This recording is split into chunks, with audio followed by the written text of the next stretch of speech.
पहले हाथरस और फिर अब बलरामपुर। दलित युवतियों के साथ लगातार होते सामूहिक गलत कार्य। आप में से बहुतों को यह मालूम होगा कि ये घटनाएं आम थी। फर्क बस इतना है कि इन घटनाओं को अब मीडिया वाले टेलीविजन में दिखा रहे हैं। ब्राह्मणों का वर्चस्व और दलितों का शोषण, और जहां दलित बहुतायत में हैं, ब्राह्मणों पर दबाव पड़ता है। बड़ी तीखी बात बोल रहे हैं, जिगर है सच सुनने का तो सुन लीजिए। हिंदुओं को बदनाम किया जा रहा है और हिंदू बदनाम हो भी गए। सच्चाई ये है कि हिंदुओं को बदनाम करने का पूरा षड्यंत्र रचा गया था, और आपको जानकर हैरानी होगी कि हिंदुओं को बदनाम करने का काम मुगलों ने नहीं, पाकिस्तान में बैठे किसी मुल्लाओं के ग्रुप ने नहीं किया, बल्कि खुद उन गद्दार हिंदुओं ने किया है जो अपनी नाकारी संतानों को बिना मेरिट के प्रमोट करना चाहते थे। ब्राह्मण का बेटा ब्राह्मण, शूद्र का बेटा शूद्र। ये इन्हीं गद्दार और भ्रष्ट हिंदुओं का काम है। यकीन नहीं होता तो बने रहिए इस वीडियो के अंत तक, आप खुद ये मानेंगे। ऊपर वाले की सबसे अनमोल रचना है इंसान, और जब इंसान का बच्चा पैदा होता है तो लोगों में ये भ्रांति फैला दी गई है कि तब हिंदू समाज उसे 4 भागों में बांट देता है कि बच्चा ब्राह्मण बनेगा, क्षत्रिय बनेगा, वैश्य बनेगा या शूद्र बनेगा। यानी कि उस बच्चे की किस्मत पैदा होती ही तय कर दी जाती है। और ये भ्रांति इतनी गहरी फैली है कि खुद हिंदू समाज भी, आज का हिंदू समाज भी इन बातों को मानने लगा है। लोग खुद ही तय कर लेते हैं कि अगर बच्चा शूद्र समाज में पैदा होता है तो वो नाली साफ करेगा, ब्राह्मण का बच्चा हुआ तो पंडित बनेगा, विद्वान बनेगा और बच्चों को पढ़ाएगा। देखा जाए तो कास्ट सिस्टम हिंदुओं के लिए सबसे बड़ा अभिशाप है, जिसने हिंदुओं को आपस में ही बांट रखा है। लेकिन यहाँ एक बड़ा पेंच है। हिंदू कास्ट सिस्टम गलत नहीं, इसका इंटरप्रिटेशन गलत है। इसे समझा और प्रचारित गलत तरीके से किया गया है प्राचीन काल से ही भ्रष्ट हिंदुओं के द्वारा। बने रहिए इस वीडियो के अंत तक, क्योंकि आज इनकी पोल ये वीडियो खोलेगा। इंग्लिश शब्द है कास्ट, इसका हिंदी अर्थ होता है जाति। आपको बता दें, प्राचीन काल में कास्ट सिस्टम बनने से पहले वर्ण व्यवस्था थी। कास्ट सिस्टम नहीं, जातिगत व्यवस्था नहीं, वर्ण के हिसाब से व्यवस्था, गुणों के हिसाब से व्यवस्था। वर्ण समाज में लोगों का टैलेंट देखकर, उनका स्किल देखकर तय किया जाता था। उसके हिसाब से उन्हें समाज में अलग अलग श्रेणी के काम दिए जाते थे।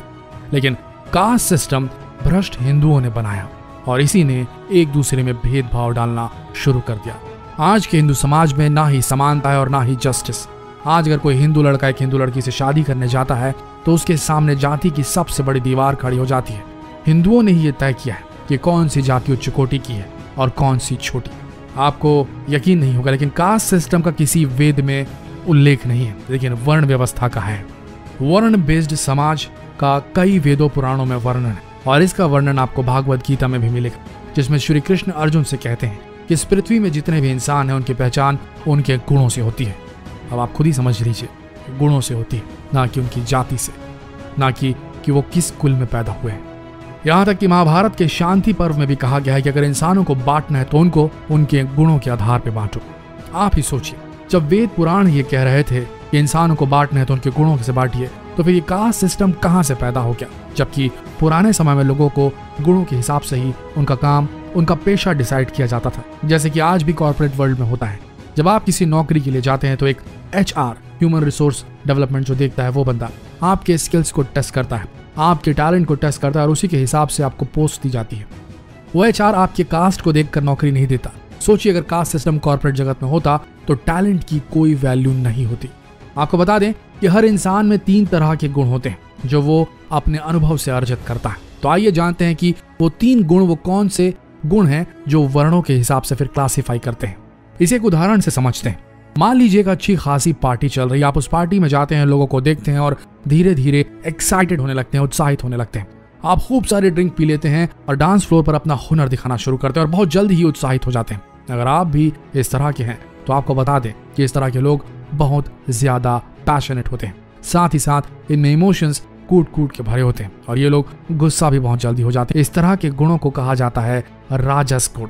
वहीं दूसरी ओर अब इसी पार्टी में एक लड़की आती है जो कुछ ही लोगों से मिलती है। वहीं इस पार्टी में एक दूसरा युवक आता है जो पार्टी में तो आता है लेकिन ड्रिंक नहीं पीता और ना ही पार्टी एंजॉय करता है, बस अकेले में कोने में जाकर खड़ा हो जाता है। इस तरह के लोग ज्यादातर आलसी होते हैं, इनमें एक्साइटमेंट का तो नामो निशान नहीं होता और ये लोग बिल्कुल भी एक्टिव नहीं होते हैं। इस तरह के लोगों को तामसिक गुण वाला कहा जाता है, तामस। अब इस पार्टी में एक जेंटलमैन की एंट्री होती है। जेंटलमैन पूरी तरीके से सूटेड बूटेड होता है, लिमिटेड ड्रिंक्स लेता है लेकिन लिमिटेड लेता है, लोगों से सीमा में इंटरैक्ट करता है और बिल्कुल सौहार्दपूर्ण तरीके से सभी लोगों से मिलता है। ऐसे लोगों में सात्विक गुण होता है। आपको बता दें कि ऐसे लोग बुद्धिमान होते हैं, समझदार होते हैं, लोगों को बहुत जल्दी प्रभावित कर लेते हैं और इनकी पर्सनालिटी देखने लायक होती है। असल में इंसान इन तीनों गुणों का मिश्रण होता है। कोई एक गुण पूरी तरीके से इंसान में नहीं होते, इन तीनों गुणों के मिश्रण होते हैं। किसी में सत्व गुण ज्यादा होते हैं तो किसी में तामस, तो किसी में राजस। देखा जाए तो हर इंसान में कोई एक गुण सबसे ज्यादा हावी होता है।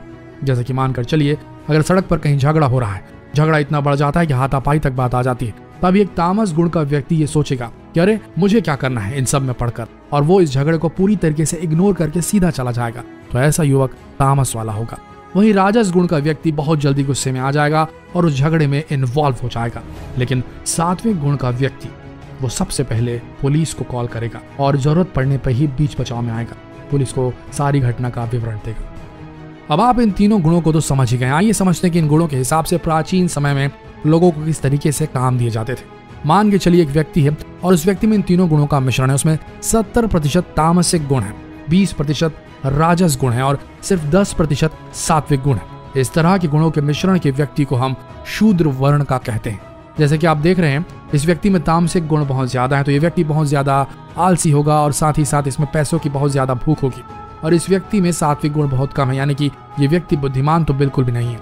इसीलिए इसे हर काम को समझा कर कराना पड़ता है। और ऐसे लोगों को प्राचीन समय में उसी तरह के काम दिए जाते थे, जैसे कि वर्कर, हेल्पर। और आज के कॉर्पोरेट वर्ल्ड में देखा जाए तो इस तरह के गुणों के व्यक्ति को ज्यादातर लेबर वर्कर या उसी किस्म के काम दिए जाते हैं।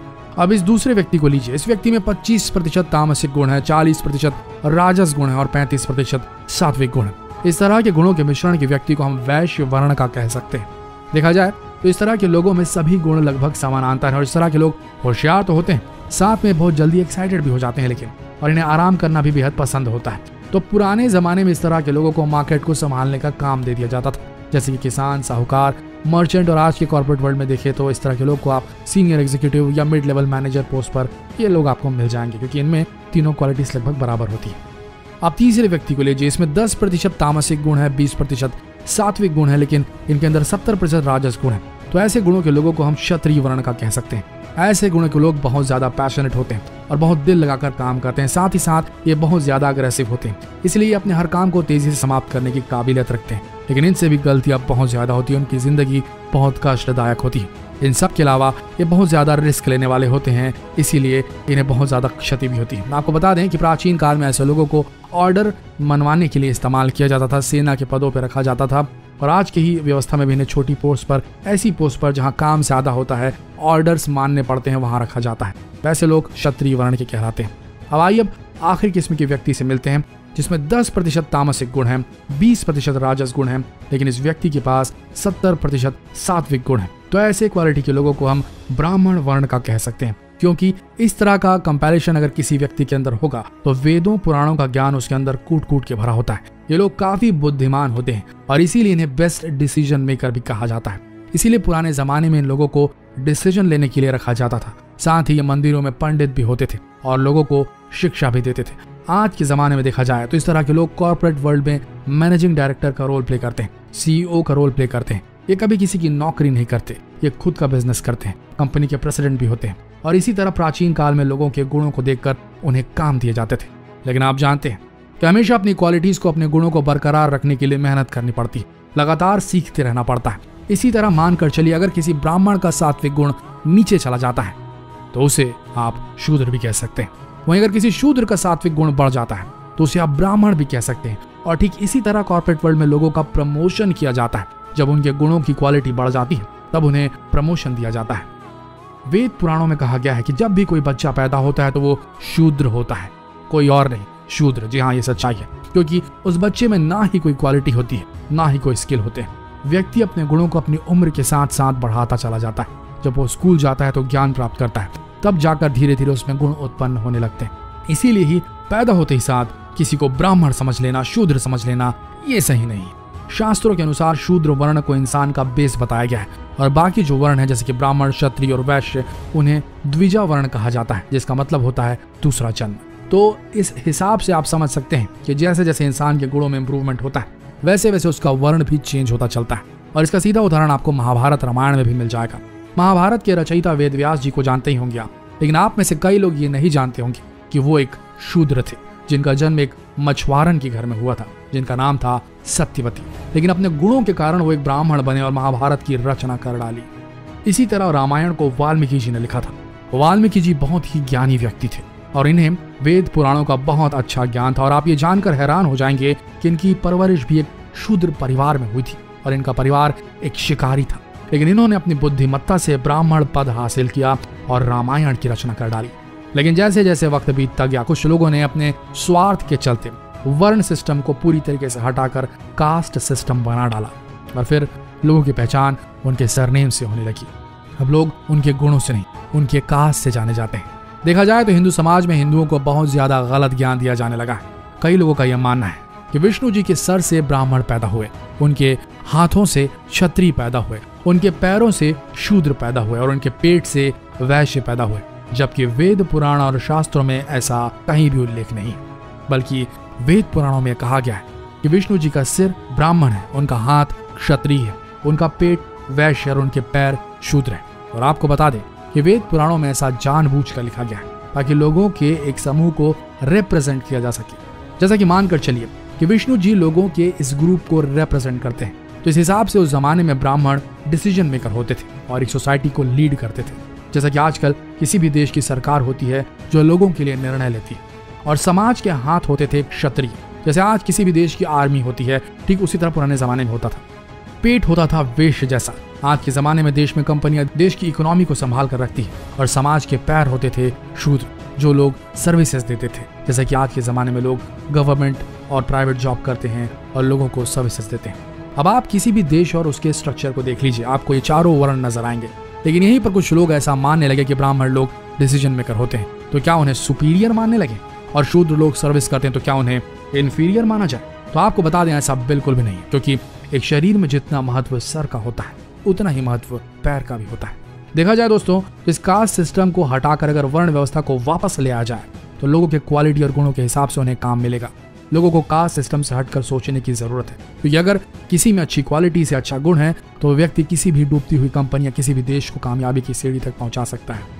अगर ये घटना घटी है जो हाथरस में हुई और दलितों के शोषण का एक और उदाहरण अगर ये है, तो ये बेहद गलत है।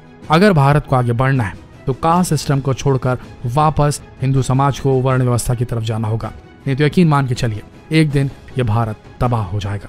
अगर आप भी ऐसा सोचते हैं तो जितना हो सके इस वीडियो संदेश को पूरे भारत में हर हिंदू तक पहुंचाएं, क्योंकि हिंदू बदनाम हो रहे हैं, क्योंकि कास्ट सिस्टम की नहीं वर्ण व्यवस्था की जरूरत है। ब्राह्मण वैश्य शूद्र क्षत्रिय सारे हिंदू हैं और सब एक समान है। ये बात दुनिया को बतानी होगी, देश को बतानी होगी, हिंदुओं को समझानी होगी। अगर नहीं समझे तो मान के चलिए फिर हिंदू शायद ना बचे। जितना हो सके इस वीडियो को शेयर करें। मिलते हैं अगले वीडियो में, तब तक के लिए इस वीडियो के अंत तक बने रहने के लिए आप सबका धन्यवाद।